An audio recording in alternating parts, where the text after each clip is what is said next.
AP deputy CM Pawan Kalyan కు ప్రజల నుంచి ఫిర్యాదులు వెలువలా వస్తున్నాయి.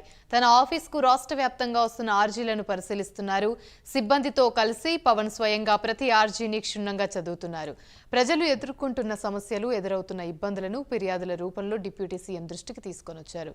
తన శాఖల పరిధిలోని ప్రతి అంశాన్ని అధికారులతో మాట్లాడి నిర్దేశిత వ్యవధిలో పరిష్కరించాలని ఆదేశాలు జారీ చేశారు. ఇతర శాఖలకు సంబంధించిన ఆర్జీలు, ఫిర్యాదులను సంబంధిత శాఖలకు పంపిస్తున్నారు.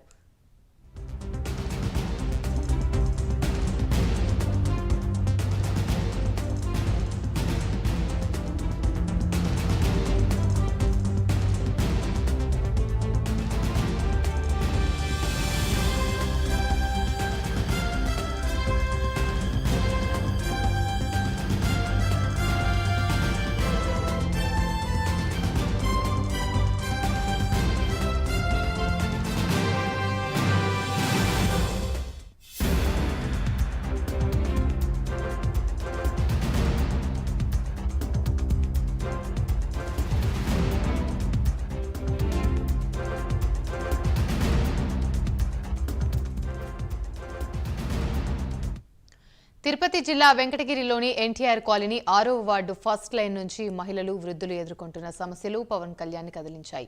ముఠాలుగా ఏర్పడిన కొందరు యువకులు బైక్స్ పై వేగంగా వీధుల్లో సంచరిస్తూ విద్యార్థులను, యువతులను, మహిళలను వేధిస్తున్నారని, వృద్ధులను భయపెడుతున్నారని లేఖ రాశారు. యువతుల ఫోటోలు తీసి ఇంటర్నెట్లో ఉంచి బ్లాక్మెయిల్ చేస్తున్నారని, మద్యం తాగి ఇళ్ల ముందు భారీ శబ్దాలు చేస్తూ ఇళ్లపై రాళ్లు వేసి భయభ్రాంతులకు గురి చేస్తున్నారని వాపోయారు.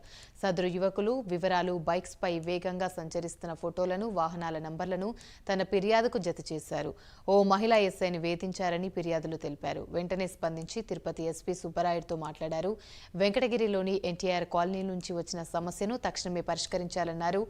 ఆడపిల్లను, మహిళలను వేధించే వారిపైన కఠినంగా వ్యవహరించాలని స్పష్టం చేశారు. ఈ సమస్యపై వెంటనే దృష్టి సారిస్తామని, తగు చర్యలు తీసుకుంటామని తిరుపతి ఎస్పీ తెలిపారు.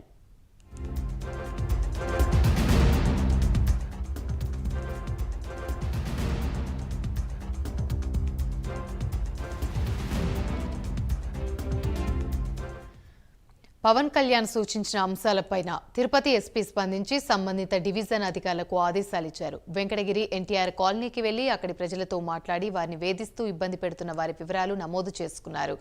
బైక్స్ పై మితిమీరిన వేగంతో ప్రమాదకరంగా సంచరిస్తూ వేధిస్తున్న వారిని పట్టుకుని కేసులు నమోదు చేసి బైండ్ ఓవర్ చేశారు.